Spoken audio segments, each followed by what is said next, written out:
কিছু কিছু সম্পর্ক ছিন্ন হয়ে যাওয়াই ভালো। বুক চিরে গেলেও সম্পর্ক যদি কমফোর্ট না দেয়, তাহলে মায়ার টানে পড়ে থাকা উচিত নয়। যে দরজা তোমায় বারবার ক্ষতবিক্ষত করে, সেই দরজায় খিল দিতে শিখো। হোক বাইরের দৃশ্য খুব সুন্দর, কিংবা হোক বাইরের মানুষগুলো একেবারে মনের মতো পরিপাটি, কিংবা কাছের, তাতে কি? কিছু ভালোর জন্য ছেড়ে আসা উচিত। কারোর জন্য মনের দুঃখ পুষে রেখে নিজের প্রতিনিয়ত কষ্ট পাওয়ার মানেই হয় না।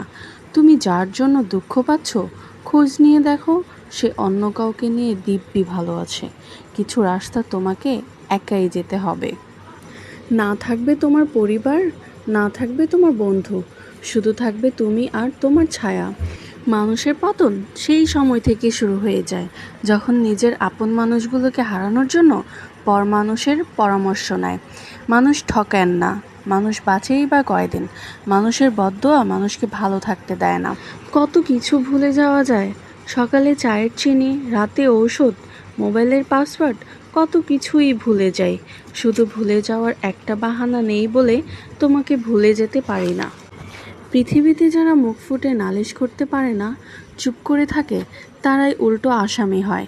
কাউকে এতটাও গুরুত্ব দিতে যাবেন না যতটা গুরুত্ব দিলে আপনি নিজেই নিজের কাছে